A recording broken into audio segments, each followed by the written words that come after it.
You and I have a rendezvous with destiny.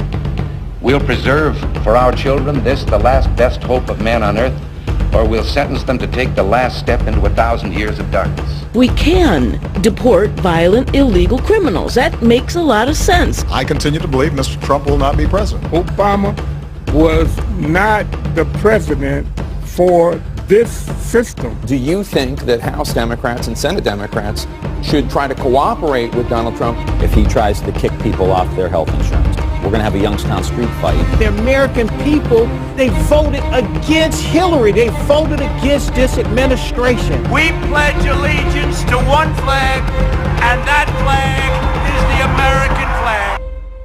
Welcome to the Abolitionists Roundtable, your all-access pass to the 2017 Red, White, and Blue Conservative Revolution. Join the conversation at 734-822-1600. Now, here are your hosts, Del Marsh, Phil Stargell, and Janice Daniels. All right, greetings. Good morning.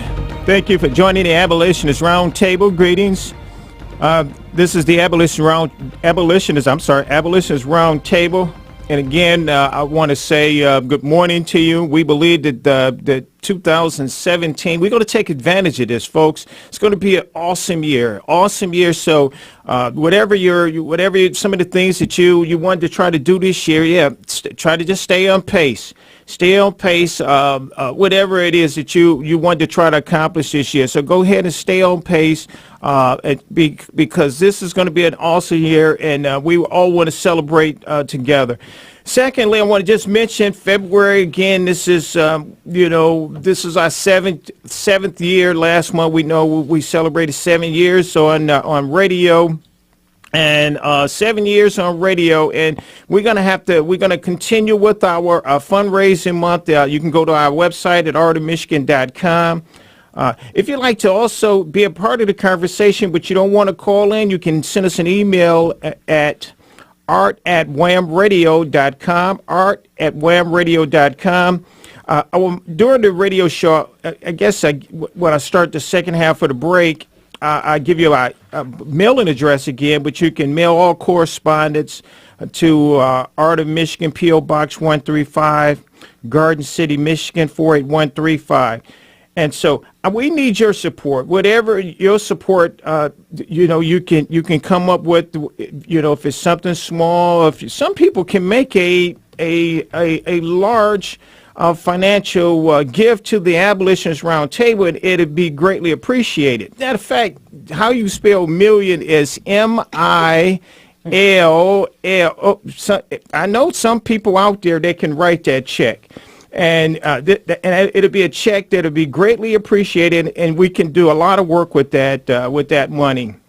All right, so I want to say this morning that today the topic of the show is the leftist intimidation games. The leftist intimidation games. The left intimidation. Can't you see that all week we can see that whether it's Berkeley, on the campus of Berkeley, when Milo went to go speak, we can see again this intimidation. If anybody that has a thought the opposite of the left, they're gonna try to intimidate you. We can see that here when Mr. President Trump introduced his executive order having a pause. He might have used the word ban, but the truth is, if you look at the bill, if you look at what was written up, it's just a pause, folks. That's all it is. It's a pause. Let's have a little bit of vetting. Let's figure out exactly what we want to do. Matter of fact, I looked up something because he has about seven countries on his list. There's somewhere around 52 nations that are predominantly predominant by Muslims. So it's not a Muslim ban, because if it was a Muslim ban, matter of fact, I talked to Milt last night. He said, well, if it's a Muslim ban, the truth is I would have had all 52 on that list. And well, he don't have all 52. That means that it's only he has his list is about 7. that he's having a pause on, that means, and it's 50 to 52, that means it's only about 10%. That means that 90% of Muslim, so-called Muslim nations are not on that list. Yeah, that's right, 90%. And so these are all on it. You got to remember all these war-torn nations. I found something else. All these war-torn nations, these nations is going through this war right now. Some of this has to do with President Obama, and the media don't want to tell you that. I found something. This is from Mike.com, and they had an article, and it says media hypocrisy.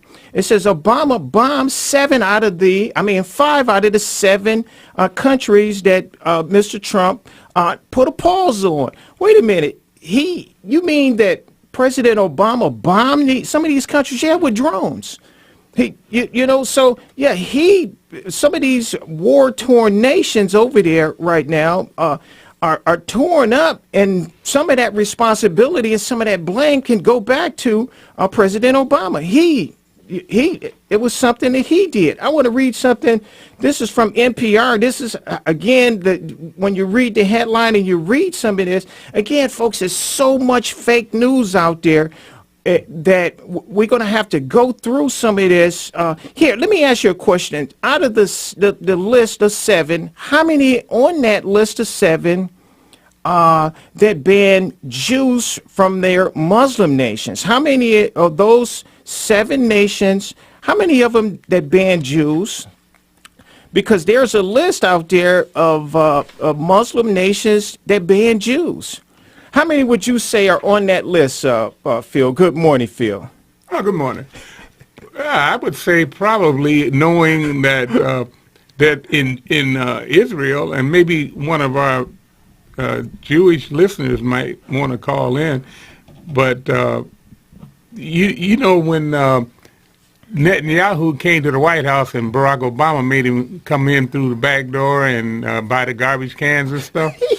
Well, that was he was in Washington to commemorate the day that they banned all Jews out of the Islamic what is that those 57 states of Islamic states, what do they call it? The Arab League? Well, they call it the Arab League, the Organization of it's Arab League of Islamic Cooperation. This is what they say in the 57 states, and they said it's based, and some of them they met in Saudi Arabia, and they called for the U.S. to maintain its moral obligation to providing leadership and hope at a great time of uncertainty for the world. Well, why wouldn't they? You know, they talking about America moral responsibility. What about their moral responsibility to people that share the same values that they share? What they do is if they ban you, they don't give you a date you can come back. They ban you forever. And that's what they did. Yeah. That's what Netanyahu was doing in America that day. He was going to the UN to talk about the fact that this was the day that they were banned from all of the Arab League. Yes. And so, probably every last one of those states probably bans Israel from their border confines. That's right, from them countries. And I found that it was only it was 6 out of the 7. Somalia, but of course Syria, Iran, Iraq, Yemen, Libya, Sudan. These are all these countries, all of them, except for Somalia. And so, and again, we just found out that President Obama, he shot drones. His drone campaign was on some of the nations that's war torn right now. But didn't it was Israel 5 out of the 7. Some Somali refugees? Yes, they did. That's That's a nice return on the favor. Yes, it is. And so the mayor, again, the hypocrisy of the left, the media, the state-run media, they took off on this right here. That all your airports and your colleges. It was even down here at Wayne State. I got the Detroit News. They had a big headline that the president had this big ban, and we're talking about just a pause. And it's so much going on. He's saying that, you know what, we can't just bring in all these people from some of these extreme nations. We need to take a pause on it. And I believe the same thing. Mayor, some of those countries, what percentage of them would you say that Christians live under hostility in some of those countries? Well, I'm sure all of them do. Yeah. And the hypocrisy is without bounds on the left. Now, Trump maybe could have done a media blitz on his safe zones in the Middle East proposal, because that might have been able to counter some of this just insane fighting against his policies that we're seeing in the streets of our cities, because the logical answer is to create safe zones in the Middle East to keep these people safe near their homes, and while we figure out what's going on. And of course the media is all apoplectic about the fact that Trump just immediately put this ban. He called, and it is a ban. That's fine. It's a ban. But as he like said, moratorium. Well, I like that that word too. He did come up with that. You did say Phil came up with that a few years ago. Just have a moratorium. Right. Just a pause. Let's have a. Trump said, if I would have given them a week's notice, we would have been flooded. Oh, absolutely. With aliens and immigrants and all kinds of people that should not be coming to this country. Where in the world is the brain of the left that they would not understand that we are in a war? I mean, war was declared 30 years ago, 35 years ago, but we didn't think we wanted to join this war. So we allowed this cancer to grow in our communities to where now when we're finally doing something about it, we're at stage 4 in our cancer. And we are at we stage very 4. well might have been able to solve. That's right. We might have been able to solve things a lot easier had Trump decided to become president back when he first started saying that he wanted to be president, because I am totally impressed with his strength. Now, I also want to make sure he focuses on the Constitution, because I don't want, as a result of the fear that's being created in our communities, I don't want his executive branch to become a dictatorship to give us that false sense of security in exchange. I look up on that particular thing that you're saying is some of the temporary people that are filling these slots. These people are actively sabotaging. You're right. The efforts of this administration. Right. Yeah. And everybody's. I mean, since when does an attorney general or acting attorney general try to tell the president what's constitutional and what's not constitutional? That's one of the other concerns that I have, is that Donald Trump, with his majority Republican House, his majority Republican Senate, the White House, why aren't they able to establish their administration and replace some of these people that are hangovers or hanger-ons? You see what happened when he fired the Attorney General, the acting Attorney General. But he can't fire the elected Speaker of the House and the elected Senate Majority Leader, because they oppose him on too many outwardly, actively, and publicly are in disagreement with him. And I think that is a shame, because you never hear the Democrats ever be in a disagreement with their president or with even their majority leader. Well, you got to remember, it kind of rolled over from the campaign, so they wasn't always really for him. But you know what, Trump is one thing I like about Trump. If you hit him he gonna hit you back, and then he gonna hit you back again. Yeah. So he's not just gonna give you one punch. Yeah. He gonna and we see that the media. But here, before we get too far in this, and then I'm gonna get to some of our calls. I want to say that Nancy, again, this is still within this we're talking about this immigration, how the rollout of this, and how they call it a ban, but it's not a ban. How all in the street people are protesting. They don't know what they're protesting for because it's not a ban. It was just a temporary. But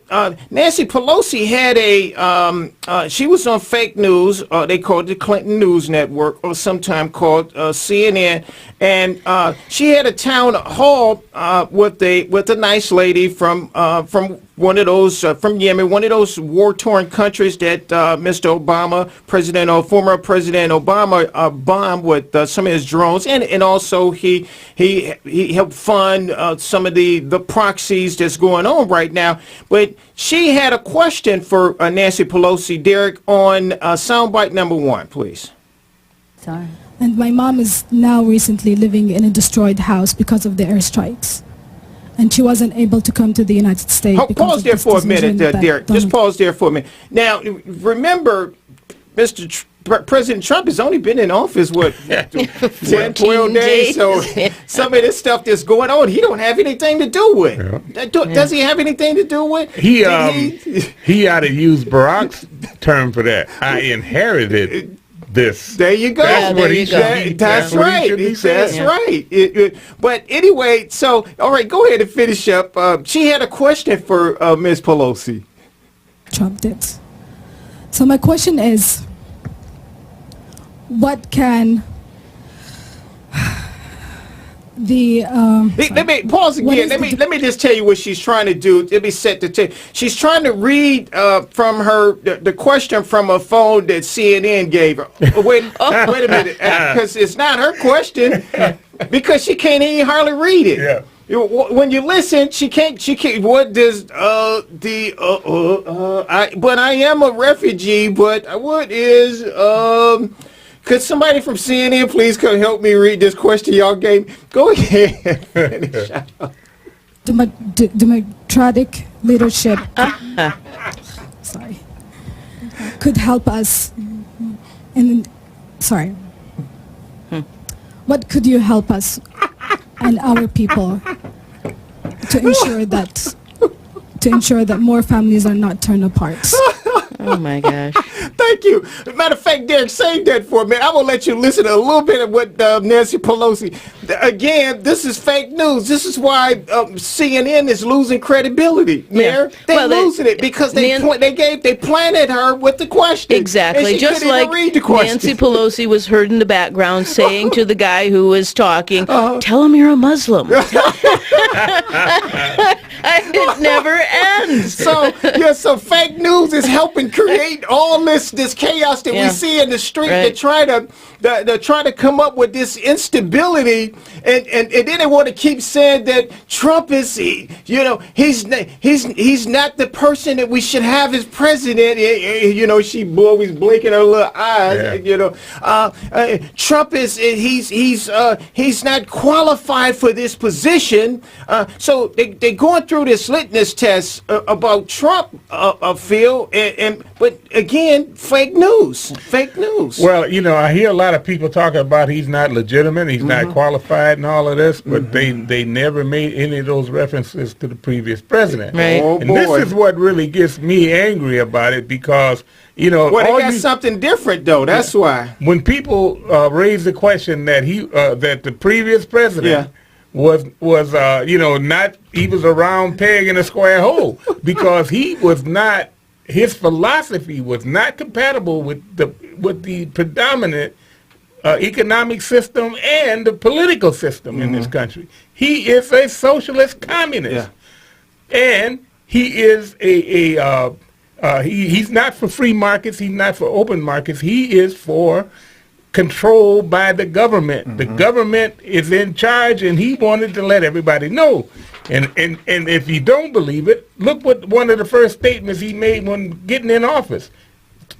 He told Ryan and John McCain, go out and win an election. Yeah. And then come in here and tell me something. Yeah. So now we've won an election. Yeah. So now we're telling you. That's right. That's right. All right. We're going to go to, hey, Derek, for some reason I can't read it because all these other calls are still on the board, but so you're going to have to help me out. I'm just going to say good morning on line 1. I apologize. I can't see your name on the board. That's all right, Del. It's Joe from Wyandotte. Hey, Joe. Hi, Joe. Good morning. Yeah, good morning. Sorry to switch gears on you. That's okay. Go ahead. But this is the Abolitionist Roundtable, so everyone in the audience, your audience, Yes. is well aware of Planned Parenthood and Margaret Sanger and one of the main underlying goals of Planned Parenthood. We won't need to rehash all that. Mm-hmm. But Citizens for Pro-Life Society, Created Equal, and Pro-Life Action League have coupled with 60 other state or other national pro-life groups to expose the truth about Planned Parenthood and mobilizing a response of pro-life Americans coming up on Saturday, the 11th. I understand that some people will be busy with Michigan GOP state convention, but not everybody goes to the state convention, and a lot of people understand Republicans to this point have just been paying lip service to the defunding of Planned Parenthood anyway. So on Saturday, February 11th, in the morning, at various locations across the state and across the nation, including the Planned Parenthood there in Ann Arbor. That's right. University of campus of the University of Michigan, right?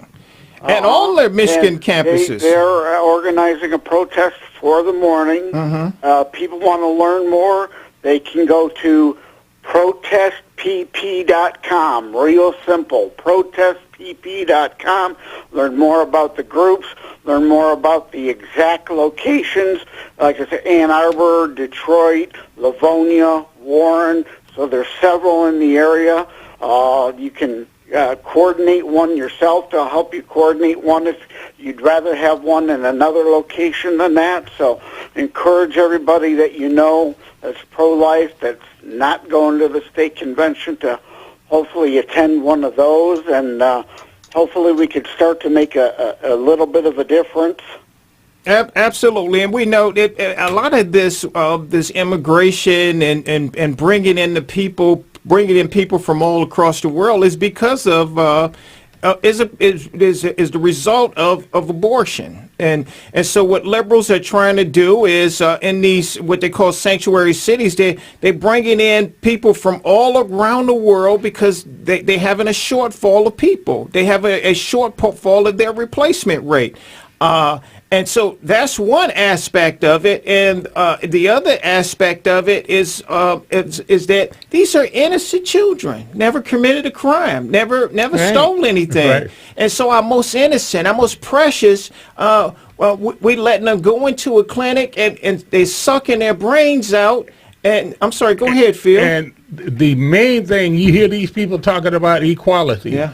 All of these equalities, but there's no equality at all, no rights at all for the unborn. And this is where we have to start drawing the line and making these people stand up. They're gonna support people in another country more so than they're supporting the people here, the unborn here. And they're precious too, just like those people. I can understand that some of those war-torn countries that Obama droned, absolutely, but we have kids here that we want to pay attention to and that we want to love and we want to show some, and these families we want to help strengthen. And the Democrat Party is constantly talking about people being in poverty. Yeah. You're killing your wealth. Yes. Your next generation is your wealth. That's right. And they're killing it. You're right, Phil, because they would have paid. I'm sorry, go ahead, Mary. I was just going to say, I commend the Citizens for a Pro-Life Society for creating a safe zone for unborn children. That's a very good way I mean, to put it's so true. Thank you. We do need a safe zone in the Middle East for the Middle Easterners who are being persecuted, but we need a safe zone in the United States for the unborn children from the Democrats, there's just so many of them. The media, the Democrats, the elite Republicans. Who are we? We were talking about this earlier, Del. We are like David against Goliath, but in all instances, in so many instances in the Bible, God takes a small group of people, a small one person, a small group of people, and they defeat this monstrous enemy. Thank you, Joe. Thank you for calling in this morning. Thanks, Joe. Well, I hear the music, Del. I think it's time to go to break. We'll be right back after these important messages.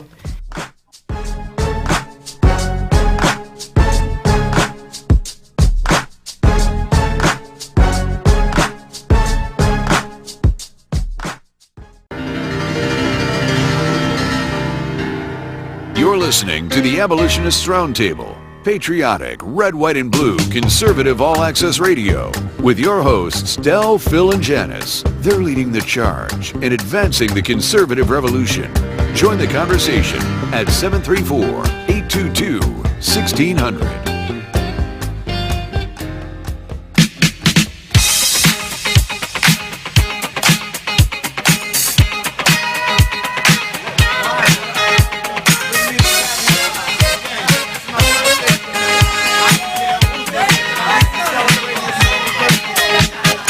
Hello, I'm Milt, and this is, logically speaking, Uncensored. Celebrate reclaiming the land of the free, home of the brave. Under the dictatorship of the Democrat Party, President Ali Obama for 8 years maneuvered the nation toward the plantation of political fascism. And for 8 years, the Democrat Party incarcerated the nation and remanded legal American patriots to solitary confinement to await Hillary Clinton, their coordinated candidate for president, fulfill their mandates of collectivistic indoctrination and ideological programming. With self-conceited confidence, the Democrat Party had no backup plans in the event Hillary lost the election, because they believed she was the unbeatable communistic socialist who would lead the national coup d'etat they had envisioned since their inception in 1827. And her victory would allow them to avenge their Civil War defeat and resurrect their dominance as national slave masters. Black people would be compelled to remain plantation servants through the bondage of welfare entitlements and the culture of victimization dependency. And their aggregated opposition would become their subservient indentured servants, shackled to administrative largesse, government edicts, and debilitating intimidations.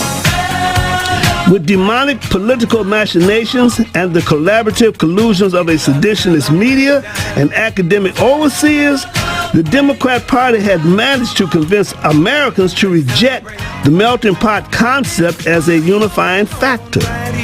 And with political correct fear-mongering, they persuaded a plurality of Americans to dismiss the laudatory phrase, land of the free, home of the brave, as they endeavored to transform the nation into the land of the enslaved, home of the afraid.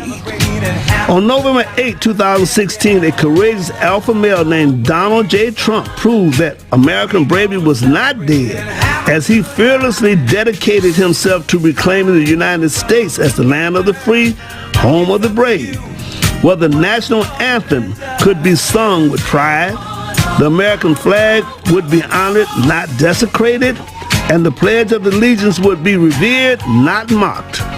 And the Constitution and the foundation of Christianity, which the nation was built on, would not be removed.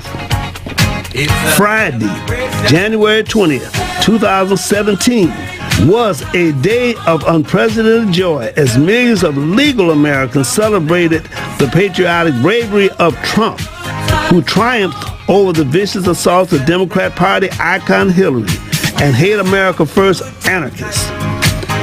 And to Democrats who hatefully refused to attend Trump's inauguration, I say thanks for sparing the nation the presence of your toxic incivilities. You were not missed, as we the people, in unity with the 45th President of the United States, Donald Trump, celebrated reclaiming the land of the free, home of the brave.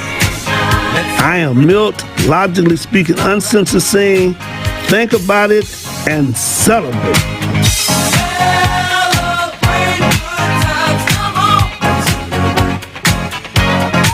celebrate. Come on. Celebrate. Celebrate. All right. Oh, thanks, Milt, for sending that down. Again, I want to just mention some of the nations that's not on that ban, that list of nations that's not on that. Some of the Nigeria is not on that list.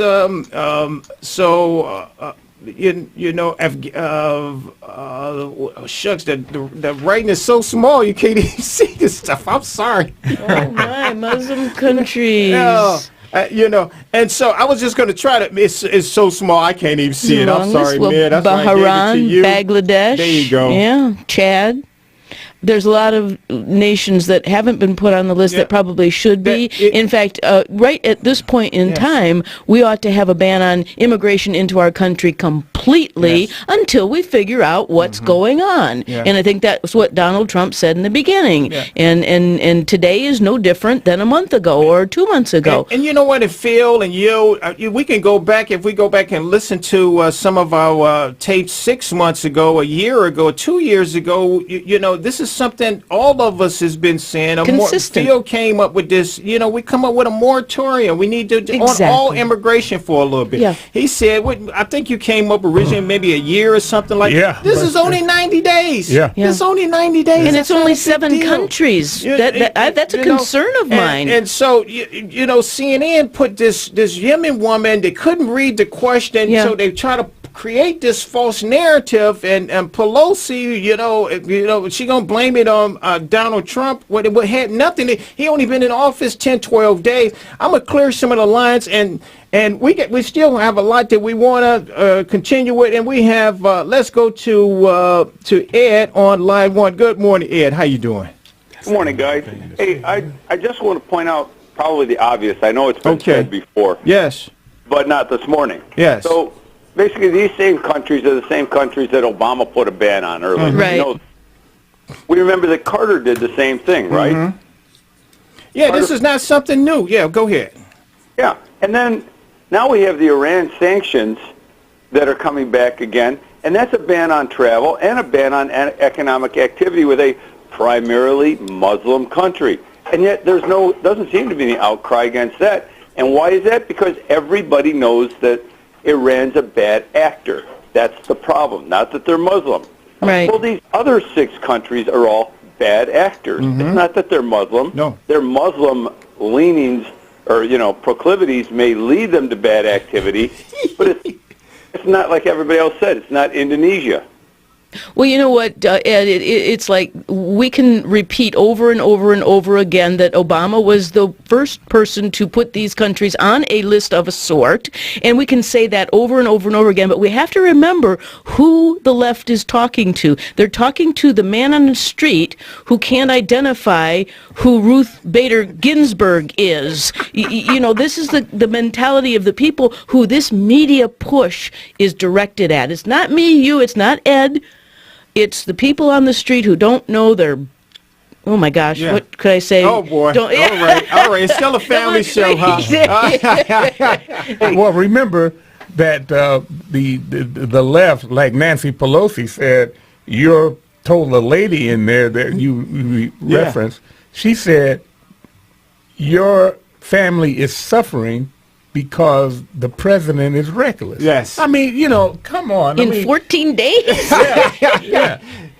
So this is the kind of thing that we're dealing with, folks. We have got to get in there and let these people know that we are going to support him regardless of what goes down. Yeah. I'm sorry. Go ahead, Ed. Oh, I'm sorry. Sometimes it's hard to walk over each other because you can't see each other's face. I know how it goes.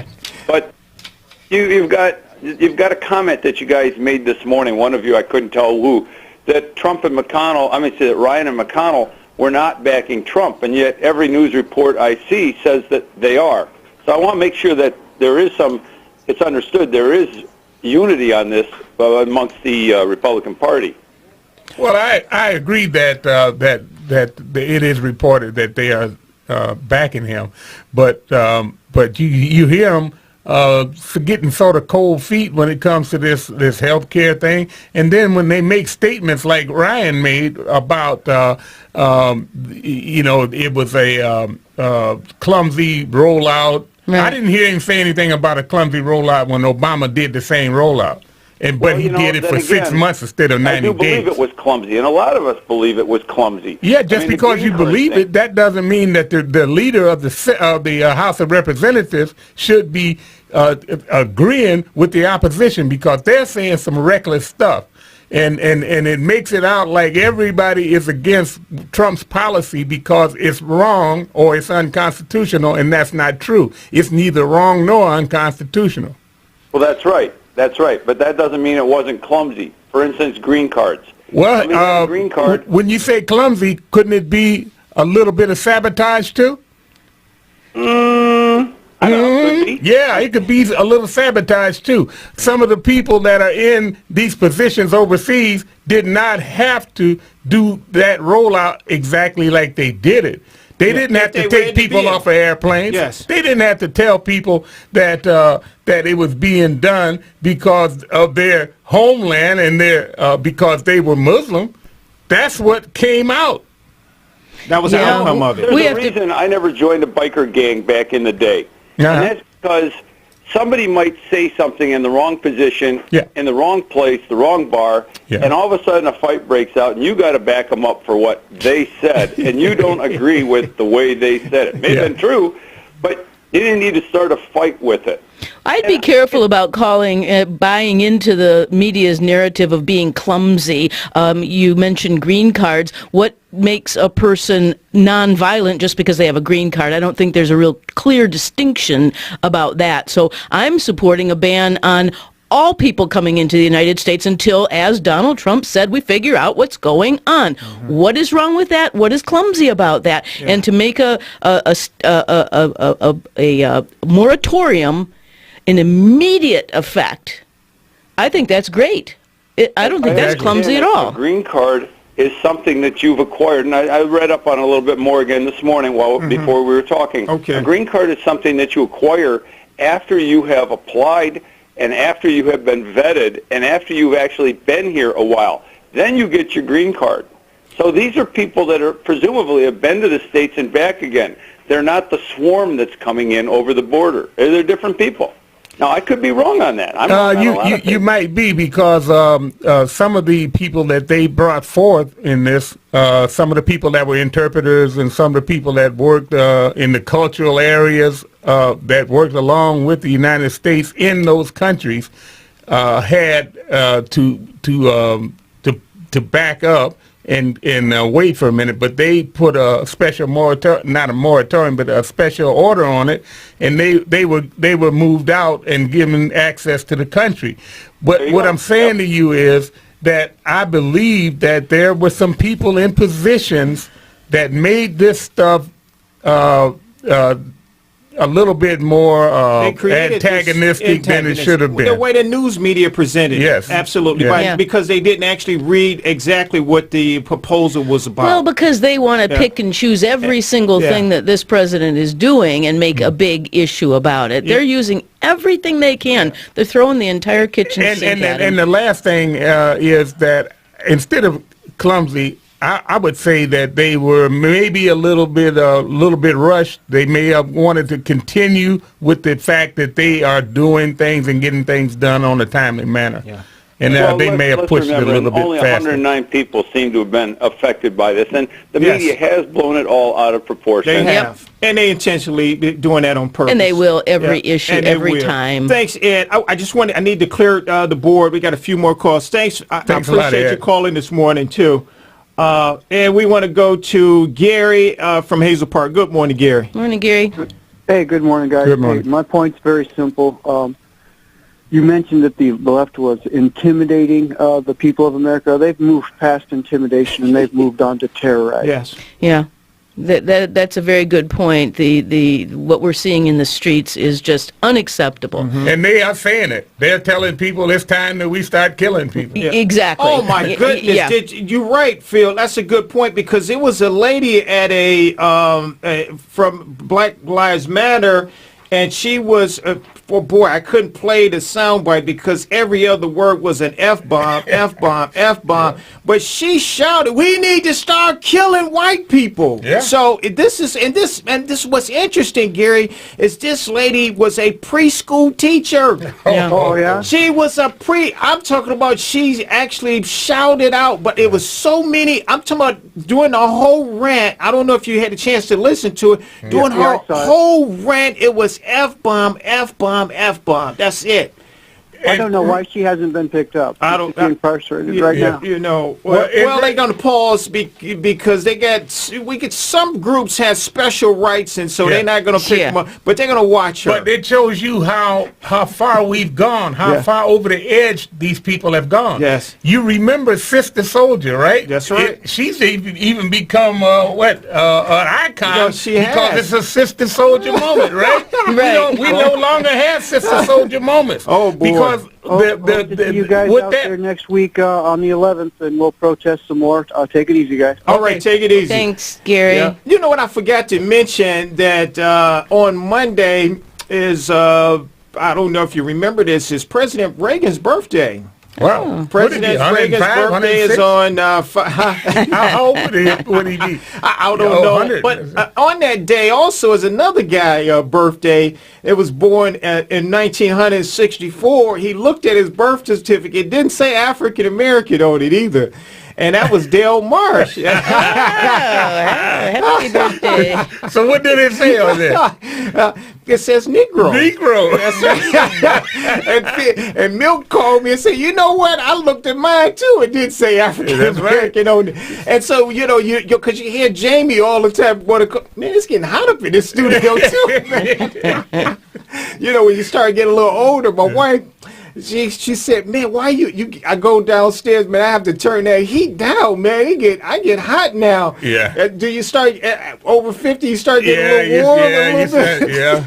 What does a black person's birth certificate that was born in the year 2017 or 2016 say? Do you know? I think it says African American. Does it now? Okay. I'm gonna have to look. We'll have to find that. What year did that change take place? I think it started probably about 8 or 10 years ago when Jesse Jackson decided that we should have some reference to a land base, a land mass, and so we're going to be Africans now. Yeah. Was that when he banned the word, that N-word? That when he buried the N-word? And it's on our birth certificate. All we're doing is just stand within the historic perspective. And that's all. Whenever, Milt referenced it and Jamie called, you can't go back and change history. Yeah. Then, they do. They do it all the time. Yeah. And so, hold on just a minute, Gary. I just want to get to, I got to get to this Robert Reich. This discussion on fake news again, the Clinton News Network. They call it CNN, and so he had he was talking about Milo had a event that he was going to be speaking at Berkeley, and it was I appreciate that Berkeley opened their venue to free speech. Right. But then there was other people, you get these students, they said, okay, he can come with his free speech, but he didn't get a chance to speak at all. And so CNN had a perspective of what happened, and we're going to go to soundbite number 2. The violence that we saw, this violence we saw at Berkeley, we had it live here on CNN last night. It ultimately it plays right into the hands of a right-wing white supremacist, someone like Milo Yiannopoulos. It absolutely does, Don, and I want to be very, very clear. I was there for part of last night, and I know what I saw, and those people were not Berkeley students. Those were outsiders, agitators. I've never seen them before. There's rumors that they actually were right-wingers. Okay, stop, pause there just for a minute. These are right-wingers right here. See, right-wingers don't go out. They don't burn stuff down. Yeah. We protest. That's right. We protest peacefully. We don't burn it. Some of these people, it reflect Ferguson. Some of that, what we've seen at Berkeley, it reflect Ferguson. It reflect the riots what we see all over the country right now. Well, one thing about it is that when you get Tea Party people, there are people there. There are masses of people. These guys, the only way they can call attention to the march, because they sure don't have the issue, and they certainly don't have the numbers of people out there. Yeah. Now, the women's march, women, because for some reason or other, left-leaning women believe in one thing, and I know. And they had it on top of their head. Exactly right. Hold it a hat. Finish up for a minute, Derek. Kind of a group that were organized and ready to create the kind of tumult and danger you saw that forced the police to cancel the event. So Donald Trump, when he says Berkeley, doesn't respect free speech rights, that's a complete distortion of the truth. I mean, Berkeley opened its biggest auditorium to this right-wing Breitbart News character, this hateful, odious person, but said free speech is the most important thing we stand for. And these outsiders who caused the police to finally come in and have to cancel it. Do you think this was a strategy by Yiannopoulos or right-wingers? They put this on so they could, in an effort to show that, Okay, thank you. Get that false news. Get that fake news out of here. Just get out of here with this, Mayor. You see how they came? It don't even fit the narrative. They still trying to squeeze this round peg in a pinhole. Not even in a square hole. And isn't it interesting? One of the issues that you cannot fight against, you can be politically destroyed. Yes. Trust me, I know. If you fight against the homosexual community. Yes. And yet here is a homosexual, but he's a conservative. That's right. So the left will not even back or defend a homosexual if he's a conservative. That's right. That's exactly it. That's just mind-boggling that these people keep buying into this. And Robert Reich ought to be ashamed of himself. And nobody on the right has ever really opposed people because they were homosexual. No. They oppose people because of what the agenda of the homosexual has done to traditional values and the way things are. And against our faith. Now, these same people would go and defend the Muslim faith, but they won't. And in line with what you're saying, I'm just going to mention that the Boy Scout. Just Boy Scout. Yeah. Why would somebody, a transgender, still is just a homosexual child, just still a boy, a girl dressed up and want to be a boy? Why would she want to join the Boy Scout in the first place? Well, first of all, it's her parents that are dressing her like a boy. I mean, come on. Exactly right. How can an 8 or a 12-year-old child know act out that they being something opposite of what they were born? At 8 or 12, weren't we all just like playing baseball in the street and climbing trees and playing with Barbie dolls and stuff? I mean, all right. We got 1 minute. Go ahead and finish up. I'm just going to go ahead and get Gary from Roseville on. You said a travel ban. We should have a ban on travel, Gary. Oh no, we've got all these lawsuits, these judges starting to nullify what Trump has done all over the country, locally, lawsuits. And I mean, I hate to say it, but it looks like the Supreme Court may get involved before this is all said and done. The way this is going, the hostility from the left, on everything he does, and the left is trying to keep that Trump's pick off the Supreme Court until they get some of these things into court. And all it is it's not even, the court is not even being tilted. It's just a replacement for somebody. That's it. It's just it's a replacement for somebody that was on the right. That's it. That now if it was so they might want to save their fight, because Ruth Bader Ginsburg, I don't think she can make it much longer. She looked pretty bad. Thanks, Gary. I didn't get a chance to get to it, but I was going to say that here, if you don't mind going to our website, artofmichigan.com. We need your support this month. You know how to spell million, or if whatever you can help us out with. We appreciate it. I'm gonna let Mayor and Phil say goodbye. Well, I'm just going to say goodbye.